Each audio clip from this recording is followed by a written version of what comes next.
However, my meeting is over, so I believe it would be imperative to introduce you to one of my fellow kings. She paused as she turned to face the shadows which had consumed one half of the fortress wall. A tall man seemingly stepped from the shadows. He wore ancient battle robes which seemed to hang from his muscular frame. Scars and thick black tattoos littered his body, and peculiarly he had 2 extra arms below those of his primary arms. So this is the child that contains the Thunderous One. Not bad. Still weak, but he has the potential to grow. The man leaned forward a bit, crossing over his primary arms. It was then Naruto noticed the secondary eyes which sat on his cheekbones. Yes, Sukuna. His potential is practically boundless. Naruto looked on in shock. He knew this absolute monster. When he was younger, one of the stories he read at night was called The Chaining of the Cursed King, an ancient legend of how mortals and angels came together to lock away a great evil. Almost as if he read his mind, a rabid grin spread across Sukuna's jaws. Yes, child, the Cursed King is I. He paused as a wraith appeared beside him, whispering into his ear. I am needed elsewhere. It seems some fallen have stumbled onto my territory. He simply grinned his savage grin once more as a trident appeared in his hand. He began to sink. The shadows slowly swallowed him till he was no longer in the area. Naruto shivered somewhat, knowing that he hadn't seen the last of that man. Makima turned back to her servant. You will get to speak to him and the others again soon. However, I welcome you to Castle Malik. This will be the base of operations when we are leaving to the underworld, and you can stay here whenever you like. She introduced the massive fortress, mostly giving the introduction for Naruto's sake. My child, the way she commands these creatures is unnatural. I barely remember the first Malik showing something similar. Keep a close eye on your master. They quickly passed the front gate and made their way up the cobbled road. In front of the main keep of the fortress sat a single SUV, one which Naruto recognized almost immediately. A Range Rover, a large one at that. Makima looked over her shoulder, her ringed eyes twinkling with a dark light. Oh yes, this is yours. It doesn't need gas and runs off of magic. Since power destroyed Kobani's car, you can have this one. She threw the keys at the young man as she paused, looking at her watch. The entire group felt the mood shift. I have a meeting with the Satans. Naruto, I want you to use the car and take me to Lilith. It felt like a request, but something was different. Naruto felt the need to do it. He had to do it.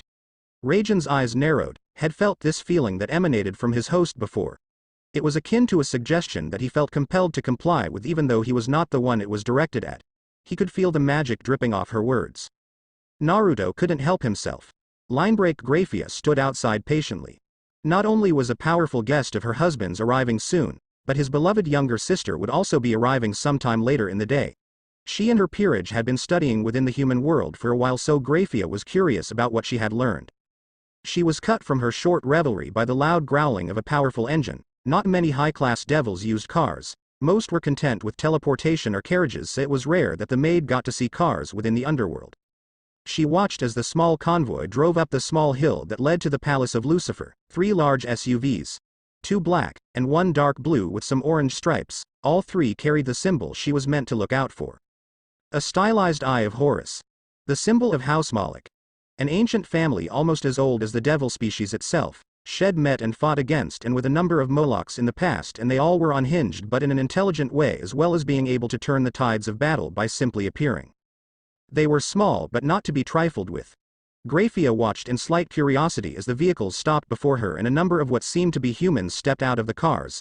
However, her senses told her that they gave off a slight demonic presence, but not similar to that of a peerage. Grafia was caught off guard, however, by the tall teen that stepped out of the driver's seat of the middle vehicle. She could feel the sheer raw power rolling off the teen. Whilst not currently comparable to any of the Satans or herself, he was easily above Rias and her peerage. This teen was something else. A second teen also exited the vehicle. This was one slightly shorter and had orange hair. Both moved to the back of the SUV and opened the rear door, revealing a red-haired woman who could have passed as a cousin of the Gremories. She was about the same height as Grafia and had a similar build, yet was somewhat slimmer. Grafia bowed lightly, knowing to show respect to a clanhead such as herself. Welcome to the Lucifer Manor, Lady Malik. Lord Lucifer is awaiting you within the library. Your men, however, will have to remain outside. Grafia uttered her well-practiced words. Makima simply smiled, that same chilling smile as always. That is fine. I am sure Lord Lucifer would pose no threat to myself. Grafia raised an eyebrow at the odd phrase, but nonetheless allowed Makima to follow her inside. Makima followed the silver-haired maid through the large castle-like mansion. They passed servants and guards alike, each curiously looking at the newcomer only to quickly turn away when her ringed eyes fell upon them. Simple trash, she thought to herself. The duo approached a large wooden door etched with the name and sigils of the current Satan. Makima had no doubt that the man had hated the creation with a passion, seeing as the young pup hated large displays in his honor. Graphia paused at the door. Turning to face her guest, she bowed again.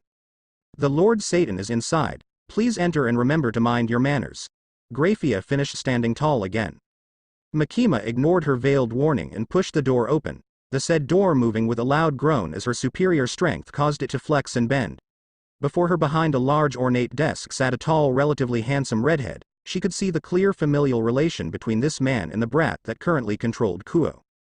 Makima sat in the chair in front of searsex, her ringed eyes locking onto the blue-green opposites that faced her. They sat in silence for a small moment, both redheads scanning each other for any sort of weakness that could be exploited.